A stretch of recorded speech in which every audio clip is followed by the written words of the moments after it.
श्री स्वामी समर्थ. मीन राशीसाठी August महिन्यात नोकरी व्यावसायिकांची परीक्षा पाहणारा असेल. प्रेमी जोडपे व वैवाहिक नात्यांसाठी मात्र चांगला असेल. परदेशी प्रवासाचेही योग आहेत. तसेच हा महिना तुमच्यासाठी काही बदल घेऊन येत आहे. पण या महिन्यात काही गोष्टींकडे केलेले दुर्लक्ष मोठे नुकसान करू शकते. तुमची आर्थिक स्थिती, नोकरी, व्यवसाय आणि आरोग्याच्या बाबतीत नेमके काय घडणार आणि कोणत्या गोष्टींपासून सावध राहणे आवश्यक आहे, हे सर्व आपण आज पाहणार आहोत. हा व्हिडिओ शेवटपर्यंत नक्की पहा, कारण शेवटी मी काही सोपे आणि प्रभावी उपायही सांगणार आहे, जे केल्याने तुमच्या समस्या दूर होण्यास व तुम्हाला या महिन्यात दैवी साथ मिळण्यास मदत होईल.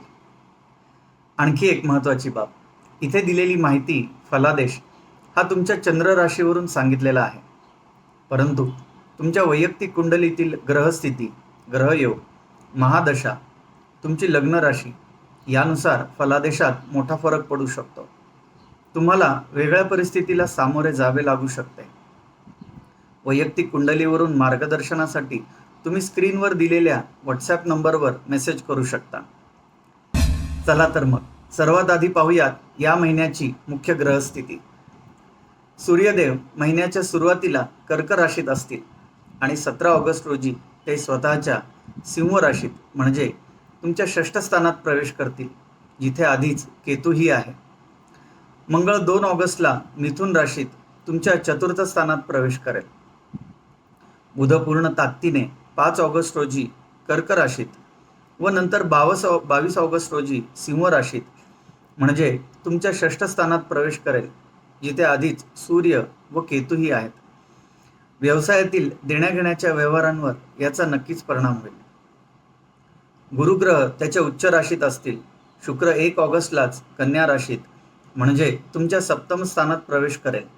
शनी महाराज मीन राशीत तुमच्या प्रथम स्थानात वक्री स्थितीत असतील. आत्तापर्यंत सांगितलेल्या ग्रहस्थितीचे परिणाम आपण सविस्तर पाहणारच आहोत, पण एकंदरीतच ग्रहस्थिती मध्यम स्वरूपाची आहे. आता पाहूयात नोकरी, व्यवसाय आणि आर्थिक स्थिती. करिअरच्या दृष्टिकोनातून हा महिना सावधगिरीचा असेल, कारण महिनाभर चतुर्थ स्थानात असलेला मंगळ सप्तम आणि दशम स्थानांवर दृष्टी टाकेल. मंगळ लाभस्थानावरही दृष्टी टाकेल. ही ग्रहस्थिती सूचित करते की तुम्हाला कामाच्या ठिकाणी तुमच्या बोलण्यावर नियंत्रण ठेवण्याची आवश्यकता आहे. यामुळे तुम्ही अडचणीत येऊ शकता. कामाचा ताण जास्त असेल, खूप मेहनत करावी लागेल. व्यावसायिकांनी जास्त मेहनत घेतल्यास व्यवसायात प्रगती शक्य आहे. व्यवसायाच्या वाढीसाठी पार्टनर्ससोबतचे संबंध चांगले ठेवावे लागतील. कोणाशीही गैरवर्तन करणे टाळा. आर्थिकदृष्ट्या हा महिना तुमच्यासाठी चांगले यश घेऊन येत आहे. राहू महिनाभर 12व्या घरात राहील, ज्यामुळे तुमच्या खर्चात कोणतीही घट होणार नाही. कोणतीही उधळपट्टी करू नका. 4थ्या घरात असलेला मंगळ महिनाभर 10व्या आणि प्रथम स्थानावर दृष्टी टाकेल. शिवाय महिन्याच्या सुरुवातीला सूर्य आणि गुरु देखील 5व्या घरात असतील आणि लाभस्थानावर दृष्टी टाकतील, ज्यामुळे तुमचे उत्पन्न वाढेल. तुम्हाला अनेक स्रोतांमधून पैसे मिळण्याची शक्यता आहे. तुम्हाला घर, प्रॉपर्टी किंवा वाहन खरेदी करण्यासारखे खर्च येऊ शकतात, परंतु या महिन्यात तुमची आर्थिक परिस्थिती स्थिर राहील. आरोग्याच्या दृष्टीने हा महिना लक्षणीय असेल. संपूर्ण महिनाभर शनी तुमच्या राशीत वक्री राहील. याचा अर्थ असा की जर तुम्ही शिस्तबद्ध डेली रुटीन पाळले तर तुमचे आरोग्य चांगले राहील. अन्यथा तुम्हाला हेल्थ इश्यूजना सामोरे जाण्याची तयारी ठेवावी लागेल. संपूर्ण महिनाभर 12व्या घरात राहूची आणि 6व्या घरात केतूची उपस्थिती आरोग्याच्या समस्या वाढवेल. डोळ्यांच्या समस्या, ओव्हर थिंकिंग आणि झोपेच्या समस्या तुम्हाला त्रास देऊ शकतात.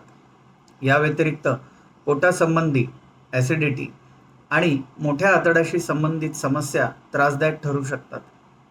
17 ऑगस्टपासून सूर्याच्या 6व्या घरात प्रवेशामुळे आरोग्यात काही प्रमाणात सुधारणा होण्याची शक्यता आहे. प्रेमसंबंधांसाठी हा महिना अनुकूल आहे. महिन्याच्या सुरुवातीला गुरु आणि सूर्य 5व्या घरात असल्याने तुमच्या जोडीदाराचा अहंकार वाढू शकतो. 5व्या स्थानातील बुधाच्या स्थितीमुळे विविध मुद्द्यांवरून शाब्दिक संघर्ष देखील होऊ शकतात. तरीही 17 तारखेला सूर्याचे या घरातून 6व्या स्थानात होणारे गोचर या समस्या कमी करेल आणि तुमचे प्रेम वाढवेल. संवाद अधिक दृढ होईल. महिन्याच्या उत्तरार्धात तुमचे प्रेमसंबंध अधिक घट्ट होतील. तुम्ही तुमच्या जोडीदाराचे मन जिंकू शकाल.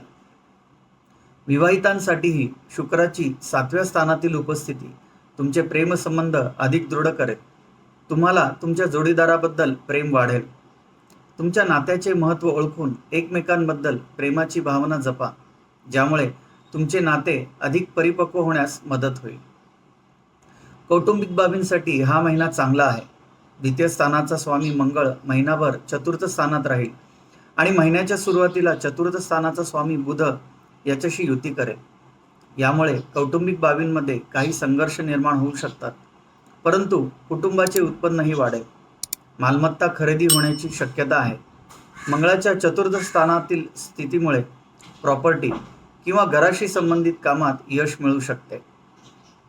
बुधाच्या पंचम स्थानातून प्रवेशामुळे कुटुंबातील सदस्यांमधील कोणतेही संघर्ष आणि वाद मिटतील आणि नातेसंबंध सुधारतील. तुमच्या आईला काही आरोग्याच्या समस्या जाणवू शकतात. आता पाहूयात उपाय. गुरुवारी गरजेप्रमाणे एखाद्या विद्यार्थ्याला किंवा ब्राह्मणाला त्यांच्या कामासंबंधित साहित्य भेट द्या. सोमवारी शिवास रुद्राभिषेक करावा. मंगळवारी हनुमानाची पूजा करावी.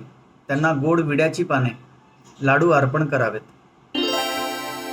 एकंदरीतच मीन राशीसाठी ऑगस्ट महिना संमिश्र फळ देणारा असेल. 7.5चा मानसिक ताण मात्र कायम असेल. करिअर, नोकरी, व्यावसायिकांची परीक्षा घेणारा, प्रेमसंबंध आणि वैवाहिक व कौटुंबिक नात्यांसाठी उत्तम असेल. तुमचे दर महिन्याचे राशी भविष्य तसेच इतर ज्योतिष, धार्मिक, आध्यात्मिक माहितीपर व्हिडिओ पाहण्यासाठी चॅनलला आत्ताच सबस्क्राईब करा. व्हिडिओला नक्की लाईक करा आणि मीन राशी असलेल्या तुमच्या मित्रमैत्रिणींना किंवा परिवारातील व्यक्तींसोबत हा व्हिडिओ नक्की शेअर करा. भेटूया पुढील व्हिडिओमध्ये. सुहास दाणी, स्वामी ज्योतिष केंद्र.